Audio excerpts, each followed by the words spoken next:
nung nakilala mo ang Lord, ano yung salita na pinanghahawakan mo na gustong-gusto mo talaga na Yung ano po, Romans 8:8, ano, 8:18 na ano man po yung ano natin, yung nararamdaman natin ngayon, sakit natin ngayon, yung mga kalungkutan, hindi po maikumpara yon sa ano kasiyahan na darating sa buhay natin.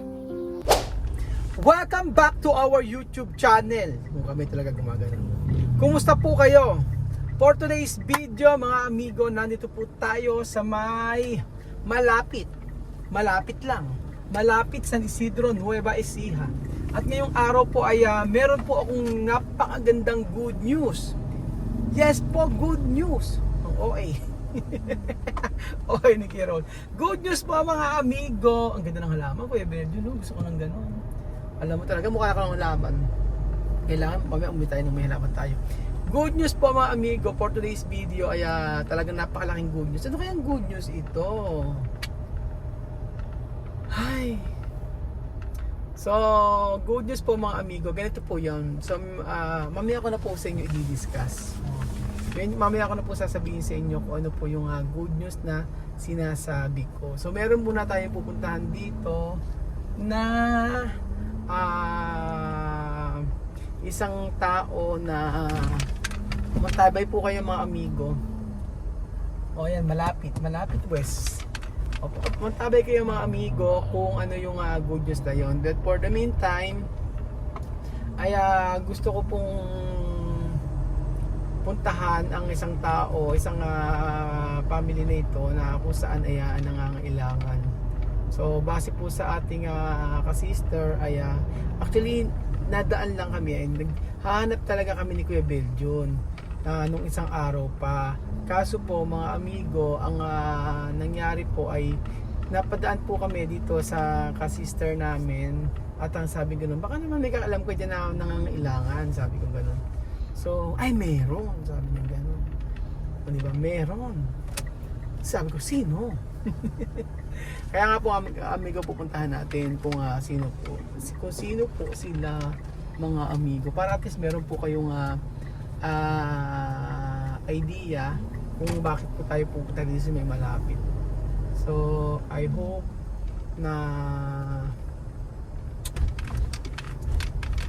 maging okay po yung pagpupunta natin dito. Sana nandun po sila kasi inaantabayanan lang po ako ni ng kaibigan po natin. So, ano na tayo sa papunta na tayong San Nicolas, from malapit to San Nicolas. So, ayan po, nahulog po ang telepono ni Kuya Beljon. Masarap po talaga mga amigo ng feeling na alam niyo na sa simpleng tulong ay ang Lord ang nalulugod. O di ba? O sa simpleng tulong na ibinibigay natin, ang Lord ang nalulugod. Meaning natutuwa ang ating Panginoong Jesus kapag tayo ay tumutulong sa maliit o malaking tulong. Opo. So, sino ba? Yun ang brother Mac na to eh. Ang tagal na, parang iba na to ay, parang iba na yung pinupuntahan natin na parang paano na to Yung halaman, ang ganda. ang gandang halaman. Tingin mo lang. So saan punta? Ayan. So itutok mo naman ang daan natin kung nasan tayo. Ayan. Ayan. Ayan po. So eto na yata tayo. Malapit na. Ito na, malapit na tayo. Yes po. Yes Lord. Yes Lord. Okay. So where are we? Yan. So dito na po muna tayo mga amigo. Para po malaman natin kung saan tayo. So dito na po tayo mga amigo sa ating mga pupuntahan at tinuro lang po sa atin ito ng mga ka-sister natin sa church. So actually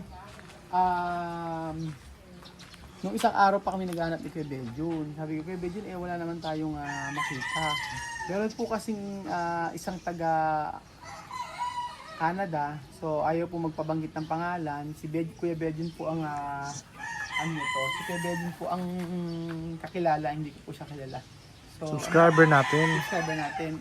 Ang tawag, ano na gusto patawag sa kanya? Tita lang, Tita A na lang. Tita A. O, Tita A ng Canada. So may dala po tayo ditong 3 lechon, 4 na sakong bigas, at isang Alphamart. Hindi, joke lang. Hello po. Ako po. Hello po. Hello po. Magandang araw po. Marumi po yung bahay. Ako rin bahay. Pasok. Yung ang trabaho na rin mo, Nag-ano lang po sa kantin. Nagluluto-luto po, ganun. nagluluto sa kantin sa university rin? Sa tapat po ng TA po. Yan po yung high school po dyan. Tapos minsan po nagmamanicure pag wala pong pasok yung TA. Tapos yung kapatid mo, anong year na? Second year high school po. Second year high school na. Ano, matagal na wala yung tatay mo? Ano po? Bali ano nga po. Nung grade 10 pa po ako, bali magpo 4 years na po. 4 years na. Oo po. Oo, kasi minsan na minsan kasi ang totoo po niyan ay sa buong congregation sa church, personally hindi namin kilala ang bawat isa. So siya umaatin-atin na, nakikita ko naman siya si brother. Kaso syempre hindi ko naman alam kung ano ang buhay ng bawat isa, hindi ko alam kung ano yung mga struggle nila sa buhay. Pero nagulat na nga lang ako kasi every Sunday kasi pagka merong nagpapatotoo, meaning kapag ka gusto mag-share ng blessing, lagi siya. And then lagi siya Bible-based talaga. Kung ano yung pinapatotoo niya, ganoon sa buhay niya. So every Sunday. So yun. Natutuwa ako sa bata na to. At kapag ka every Sunday talaga walang mintis siya sa pag-church. Yung nanay mo, sabi mo nagluluto? Oo po. Sa kantin? Oo po, sa kantin po. Tapos ikaw college. Oo. Naku po, parang ano. Dapat pala buti hindi na kayo pinaupa dito, ano? Oo po. Oo. Kaso po, pabagsak na rin po. Pabagsak na yung ano nila, Ano pa nila? Yung Tapos ano po, bumabaha po dito pag malakas yung ulan, mga hanggang dito po. Lagi po yun. lagi. Kaya nga Naba pala Kaya rito. po, pag umulan po, Oo, may mga pantaas po kami. Kaya nga, tingnan nyo, pagka bumabaha dito. Oo po. Yan, kaya po naglagay din po kami ng harang pero pumapasok pa rin po dito sa mga gilid. Dito bumabaha sa mga gilid. Oo. Kaya nga, tingnan nyo, papabagsak na. Di, Tapos yun dun po. parang may tumutulo na, ano? Lagi, ayun po, yun. Para pong kahit konting ulan, tumutulo po. yan. Saan? Tapos dito po. Dito. Lahat po yan. Pati po to, bumaba na rin yung kisam. Oo nga, dati may kisam ito. Oo. Hanggang nagbagsakan. Oo. Oo nga. Okay lang makita? Oo po, sige po. Ay, nakakaya yata. Hindi po. May mga orongin pa po. Oo nga, may hugasid pa sila. Dito ka tutulog? Hindi po kami natutulog dito kasi sinasamahan po namin yung kapitbahay namin sa kabila. Oo. Yan po, may mga kaldero po dyan. Kaya ka. Naku, babagsak na yung nyo, kisam eh. Oo po. Eto po, pabagsak na po ito. Nilagyan ko lang po ng ganito. Ay, inaanay na. Oo po, yan nga po. Matagal- Nakalundo na po yan. Matagal na to. Naku, delikado to. Pagka tagal-tagal, ano. Kaya nga. Dati po kasi tatay ko po mga gumagawa. Ay, ito tatay mo. Oo po. Tatay mo to? Ano po yan? Ay, ikaw to. Oo po. Ikaw to. Kasi alam tayo tatay mo. Sa Ito itong tatay niya. Hindi ako din po yan. Siya din yun eh. Ito po yung tatay ko. Ba't ikaw sumasama sa ano mo? Sa kapatid ko po. Ikaw sumasama sa kapatid mo. Kasi lagi pong wala si mama, nagtatrabaho po. Oo. Ibig sabihin, ano kinawala ng doktor ulit natin? Bigla lang po. Nagkasakit po siya noon. Pumunta po kami kay Tolentino, nagta-tight suka lang po siya. Tapos sabi niya, magpapadala daw po sa ospital kasi nanghihina po siya. Dinala naman po namin, tapos umukoy-okay po yung kalagayan niya. Tapos kinabukasan, tinest po yung dugo niya, mataas daw po yung cholesterol. Saka daw po yung sa kidney niya po, stage 1 na. Tapos yung marami na po siyang komplikasyon, sa may baga po, gano'n. Kasi nagtatrabaho po yun, isa-isang araw, halos para pong pahinga. Tapos maliligo po siya, magagano. Tapos po, nung kinabukasan po nun, nagpaano po si Dr. Tolentino, sabi niya, i-ultrasound daw po kasi may masakit daw po dito. Oo. Dinala po namin sa emergency, tapos nanginginig na po siya nun, yung dinala po namin. Oo. Iniinda niya po talaga yung kanya kumikirot. Oo. Tapos yung na-ultrasound na po, pauwi na po kami kasi babalik po siya kay Tolentino, babalik po yung Diasca. Tapos, nung paano na po kami, palabas na po kami ng emergency, pinahinto niya po yung tricycle kasi yung ginig niya po talaga di niya po makakontrol. Tapos sabi niya, yung ulo daw po niya, hilut-hilutin ko daw po kasi para po siguro namamahid na po nun eh. Hindi ko po kasi Stroke Oo po. Di ko po kasi alam na yun po pala yung sign pag nanginginig ka na mataas na po yung presyon mo na gano'n. Kasi taong ka nun? Ano po ako nun eh? 16 po, 17. Yun. Yan taong ka namatay yun. Bata pa po, 55 nung namatay po. Tapos po, bago po namatay yun, nahulog muna po siya sa truck. Nung nagtatrabaho po siya. Dito po, may pasa po siya dito. Tapos, yung dinala po namin, yung pagkatigil po ng tricycle na yun, tapos sabi niya, di na daw po niya na parang gusto daw po niyang tubig. Tapos nung uminom po ng tubig, para po siyang kumalma. Tapos sabi niya, pwede na daw po kami umalis. Nung umalis po kami, yung papadyakan ko na po yung motor, doon na po siya, yung umi-straight na po siya ganun, tapos umiwi na po yung ganito niya, bumubula na po. Tas, stroke. Opo, tapos sinugod ko po siya sa malapit lang po sa emergency, di pa po kami nakakalayo. Ano po siya, binuhat ko po siya nun, tapos alam niyo po yung alam mo na po na gano'n na yung, alam niyo po na gano'n na po yung pinakaresulta. Alam mo talagang wala na? Opo, na gano'n. Parang po yun parang sabi ko, Lord, nananaginip lang po ba ako? Kasi kasama din po namin siya sa JLN. Bata pa lang po tatay ko, pumunta na po siya. Tondo po kasi yun. Umano na po dun sa Luneta, pag po kay Brother Eddie nun, pag po Then yun po, tapos nakita ko na po siya na may lahi po kasi sila sa puso po. Stroke na. Pati po yung tito ko, last 2 years lang po, sumunod po sa kanya. Oo. Kasi po, inatake din po. Kasi yun po, sabi ko, Lord, nananaginip lang po ba ako that time? Talagang nabigla po ako kasi mag-graduation po nun 2 linggo na lang po, graduation Tapos marami po kami pinag-usapan nun, bago po kami. Dito po, nakahiga po siya doon. Tapos sinabi niya po niya nun, ayaw pa niya po mawala kasi para daw po sa amin. Oo, kasi bata, pa kayo nag-aaral pa kayo. Oo, kasi ang pangarap lang naman, sabi niya wala ka mapapamana sa inyo. Di daw po siya nakakuha ng magandang trabaho. Trabaho lang po kasi niya, driver lang yun lang po. Pero may nagkakarpentero po siya minsan, construction. So, Yun nung nawala yung tatay mo, yun ang pinakamabigat talaga na pinagdaanan mo. Oo. Yung nawala po yun, parang nabungian po kami. Kasi Paano yung naging buhay niyo nun? yung naging po, tawag doon, di ba po, dati, po, Siyempre, okay naman start po. ka sa umpisa. Oo, tapos nawala po siya. Tapos siyempre, bata pa po ako nun. Masyado Paano po. mo naituloy yung pag-aaral mo? Po, Paano maituloy? nagko-construction po ako. Tapos, Ay, wala ka? po. Kaya po, construction po. Tapos, nagta-tricycle po ako sa mga sideline. Tapos, Hanggang ngayon? po, ngayon po. Ngayon po, nagta-tricycle po ako. Kaya po, ngayon? construction pag wala pong pasok. Oo. Opo. Tapos, minsan po, umano po kami.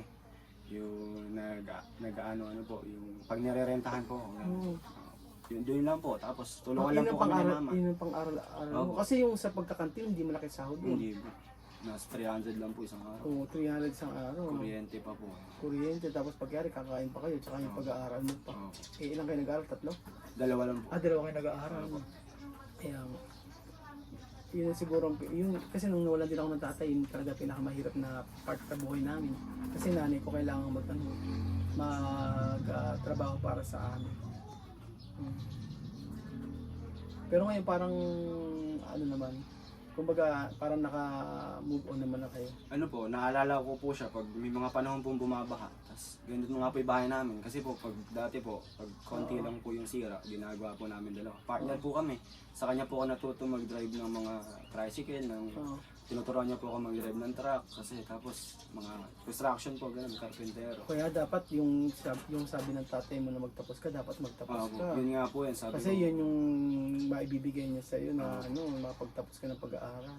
Kaya sabi ko, nagano po kay Lord nun. Sabi ko, Lord, kung gaano man po kahirap, ganun. Pero alam ko naman po na may plano si Lord. Kaya siguro, ang gusto lang ako ni Lord na tumayo kami sa pansarili namin para po, siguro may ahanda po siyang mas malaki na kailangan namin mahawakan ng mas Yun po. So nawala po yun talagang pag nagkakasakit kami, naalala ko po yun kasi siya po yung nag-aalaga sa amin. Hinihilot niya po kami, ganyan. Tsaka iba din po kasi yung yung faith ni Papa eh. Oo. Sa kanya po kami natuto na may takot sa Diyos, na talagang siya po yung nagturo sa amin. Bata pa lang po kami. Yung discipline niya na po sa amin. Di nga po ako natutong uminom eh. Nagbisyo, nagsugal, nagsigarilyo. Kasi sinasabi niya po yun na hindi naman yung katawan mo, templo ng Diyos yan. Hindi naman para yun, para bastusin. Oo. Pero sa tingin mo, sa lahat ng pinagdaanan mo sa buhay, ano yung pinakamagandang nangyari sa buhay mo? Yung nakilala ko po si Lord. Ayun. Bakit? Nung po kasi nung last time po, yung nawala po yung tatay ko, parang nawala rin po ako sa sa sarili ko po na parang malaking kawalan po kasi tatay ko eh. Siya po yung nagtatanggol sa amin, na pag may nangapi po sa amin, kamag-anak namin, siya po yung tumatayo bilang namin.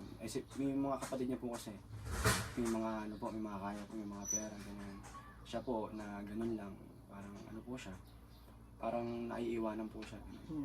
Kaya marami na rin po kami doon sa unang bahay po namin sa baba, sa may diki po ron, lagi po kami binaba.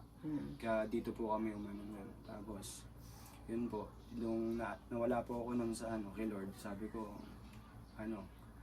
kailangan ko bumalik kasi magulo po kasi pag wala kang Diyos sa buhay mo. Wala pong alignment eh. Nung kailan lang po ako nung February 21 po sa encounter na. Yun ko po siya yung pinakamasaya na nangyari sa buhay ko. Na-encounter mo talaga ang Diyos? Talagang alam po ng Diyos siya na kinatag po niya po ako that time. Na sabi ko, eto na yung umpisa na simula po noon talagang, alam niyo po naging magaan kahit may mga problema. Magaan. Dati po, sobrang reklamo ko po kay Lord na bakit nangyayari mga ganung bagay. Tapat naman kami sa Kanya, pero ngayon po, hindi ko na sinabi sa Kanya yan kahit maraming pagsubok na dumating sa buhay namin. Ngayon, hindi ka na nagko-complain? Hindi na po. Ang pag po nung may pagsubok, ginagrab ko po, tapos natutuwa po kasi every challenge po, sabi nga po, magsasucess kayo pag binibigay po ni Lord. Pero ano yung sa ikaw, sa nung nakilala mo ang Lord, ano yung salita na pinanghahawakan mo na gustong-gusto mo talaga yung po, Romans 8:18 na man po yung natin, yung nararamdaman natin ngayon, sakit natin ngayon, yung mga kalungkutan, hindi po maikumpara yon sa kasiyahan na darating sa buhay natin. Amen. Kaya nga, di ba, sabi ko nga po dati, iba kasi tao, iba-iba yung pinagdadaanan, iba-iba yung problema. So, siya nakikita ko lang siya sa church, nagpapatotoo. Pero personally, sabi ko nga, hindi ko siya kilala. Hindi ko sila kilala. Yung mga ka-church ko, hindi ko sila kilala lahat. Wala akong alam.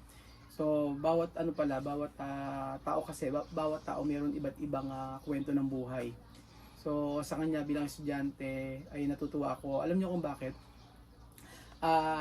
Ngayon po ay tumutulong po siya sa bagong church namin at nagko-construction po siya doon at tumutulong siya doon para makalipat na po kami. Yun po yung totoo. Kasi ganito, meron kasing isang taga ibang bansa, taga Canada, na sabing gano'n, nag-share siya ng blessing.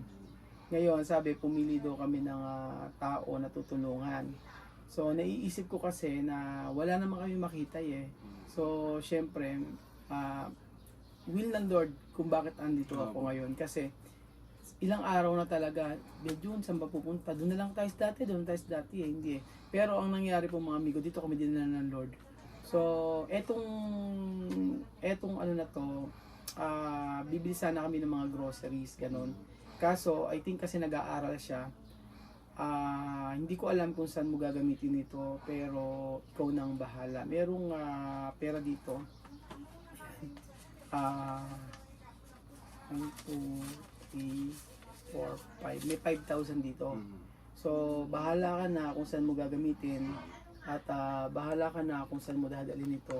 Pero itong pera na ito ay isipin mo na galing sa Panginoon. Kaya para magamit mo ito ng mas maayos. So, maraming salamat kay Tita A ng Canada. Ayun sabihin yung pangalan niya. From Canada po siya na subscriber po natin. So, yun. Ito, kunin mo na tayo. Nagpe-pray po ako kay Lord. Alam po ni Lord yan na po. Sabi ko, Lord, hindi ko po hangad yung yaman. Sabi ko, nais ko lang po maging tapat na maglilingkod mo. Hindi ko po kailangan yung magagarabong mga, alam niyo po yung, di ba po sa mundo po kasi, more on yaman po tayo eh. More on pera po tayo eh. Pero alam po ng Lord yung puso ko na sabi ko, Lord, hindi ko po kailangan ng malaking bahay. Na ang gusto ko lang po, yung hindi na po tutuloy bubong namin. Ang gusto ko lang po yung konting ulan, hindi na po kami babahayin. Tapos, alam niyo po yung, Pag gano'n nakakaiyak na. oo, Pagka halimbawa yung malakas ang ulan, tapos biglang tutuloy yung buhok mo. katulad po nung ano, basta po pag umulan, nagtutuluan na po yan. Tapos, Ano yung huling iniyak mo sa Lord na talagang umiyak ka? yun po, yung inapi po kasi kami nun, dito po, ayan, inaano po kami. Tapos, marami po silang inaano sa amin. Eh, sabi po, wala naman po kami karapatan dito, hindi naman po sa amin to. Ang sa akin po, sinabi ko sa kanya, Lord, kaya ako po ito nararamdaman, hindi para parusahan mo. Pinaparamdam mo sa akin to kasi may malaki kang biyaya na bibigay sa akin na, di ba po sabi nga po sa Bible na nabasa ko, yung pag daw po pinagkatiwalaan ka sa maliit na bagay, mapagkakatiwalaan ka rin sa malaking bagay. Pag di ka napagkatiwalaan sa maliit, di ka rin mapagkakatiwalaan sa malaki. Kaya pinapractice po sa akin ni Lord na ano, yung kahit sa ganitong ano, di ba po tema po natin breakthrough patience ngayon, kailangan po maghintay. Eh naniniwala po sa pangako ng Diyos kasi wala akong pangako na hindi niya tinupad. Lahat naman tinutupad niya. Tsaka pansamantala lang po ito. Mag-ano-ano po tayo sa langit. Doon may nilaan po yung Panginoon na talagang hindi mo nasisira, di inaanay, di kinakalawa. Pero for the meantime, dapat mag-aral ka mabuti. Opo. Kasi kung ano man yung mga bagay na ma-achieve mo in the future, yung gusto ng Lord, i-enjoy mo. Kaya nga tayo natin sa lupa, i-enjoy natin yung buhay natin kahit ano man yung mga problema natin. Tapos prayer ko din po kay Lord na kunyari po, umasenso po ako, huwag niya po kayaan na yumabang po ako. Na huwag pong masilaw ako sa pera. Na which is, ano po, sa akin po, ano, kung bibigyan niyo po ako nun, kung makuha ko man yung pangarap ko, dapat kasama ko po siya. Kung hindi ko po siya kasama, di baling huwag ko na po makuha yung pangarap ko na yun. Mas gugustuhin ko pong kasama yung presence ni Lord kasi yun po yung pinakamahalagang bagay. Kasi pagkasama mo ang Panginoon, never kang magbibisyo, never kang gagawa ng masama, matatakot ka. At siyempre meron kang peace of mind at saka nandun yung kapanatagan sa puso mo kahit ano man yung pagsubok mo. Gaya niyan, umuulan ngayon, hindi mo alam kung kailan tutulo dyan.